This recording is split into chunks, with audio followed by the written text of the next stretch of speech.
The 2016 BMW X1 is the best crossover for you if you're willing to be a bit of a heretic to get the benefits of a pragmatist.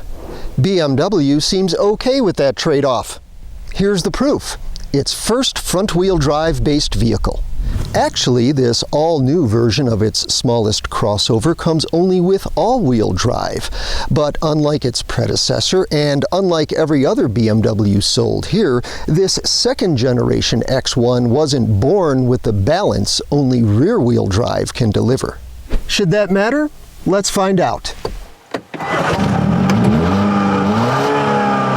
I'm Chuck Giametta. Join me for a car preview video review of the 2016 BMW X1.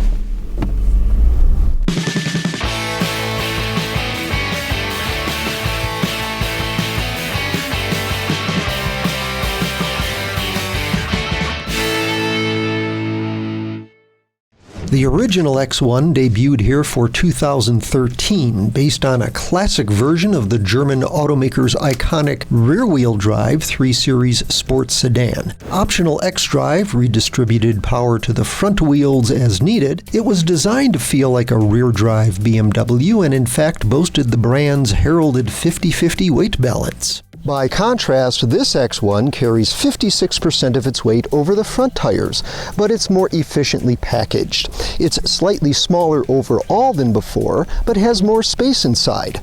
In fact, it goes from having one of the tightest passenger compartments in the class to the roomiest.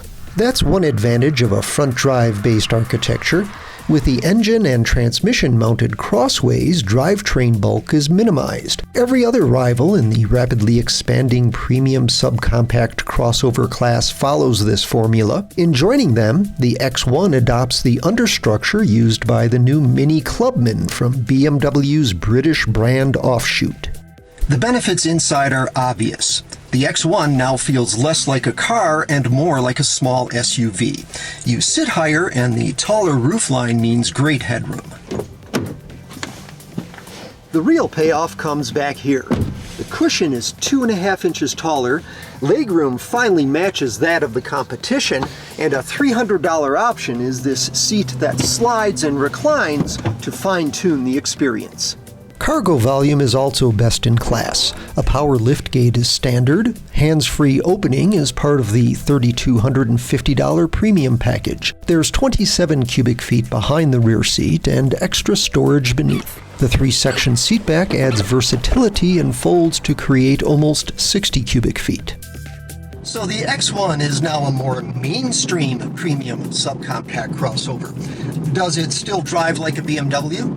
The short answer is yes, if you recognize that BMWs in general have become more mainstream. Aside from these specialty performance models, most ride and handle much like their top competitors, which have gotten sportier, while BMW has emphasized comfort over crispness. That's not necessarily a bad thing for the X1. We're confident most of its buyers will happily trade some sports sedan edginess for the everyday efficiencies that come with its new design. Just like every rival, the only engine is a turbocharged 4-cylinder. BMW's wonderful inline 6 is no longer available, and while this new generation 2-liter has a little less horsepower and torque than the Turbo 4 it replaces, it gets better mileage and is just as fast. It works splendidly with the 8-speed automatic transmission, which in the X1 employs a conventional gear shift rather than the fussier electronic levers in other BMWs. You have to order the $2,450 M Sport package to get steering wheel paddles, but BMW's driving dynamic control is standard to recalibrate powertrain and steering response. But how significant really is this switch to a front drive architecture? You'll feel it if you know what to look for.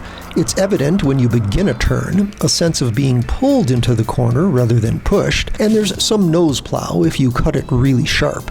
But that's how the competition feels too. Overall, this is a pleasant driving crossover.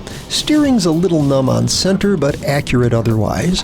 xDrive automatically redistributes power to the rear wheels, all of it if necessary, and contributes to a handling balance that's reasonable and entirely appropriate for the buyers BMW seeks.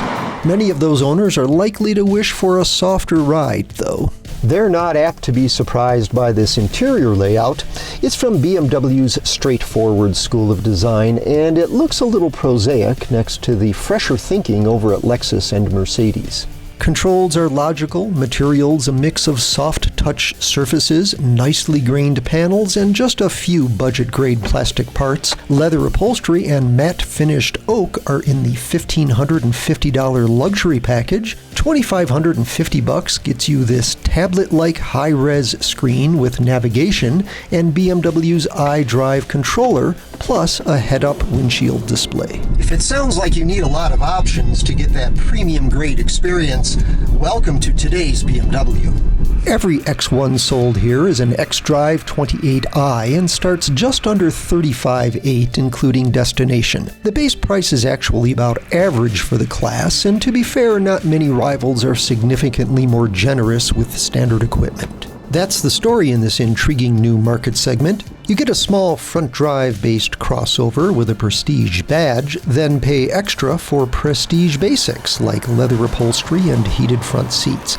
Our test X1 lacked the M Sport package, but had most of the major option groups, including $1,850 in driver assists that brought hands-free autonomous parallel parking, plus a rear-view camera, automatic low-speed braking, and lane departure warning, though not steering correction. The aforementioned $3,000 premium package includes this panoramic roof, with heated front seats and Mediterranean blue metallic paint, each a $550 option. Our test X1 stickered for $46,395. That will get you into BMW's larger rear-drive-based X3 xDrive 28i and put you within reach of the 6-cylinder X3.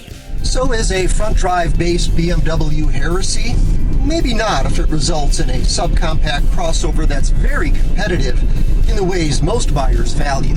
And if the X1 doesn't drive exactly like a classic BMW, at least it's among the sportier entries in this new mainstream. For more on this and other cars, trucks, and SUVs, go to CarPreview.com and please subscribe to our Car Preview YouTube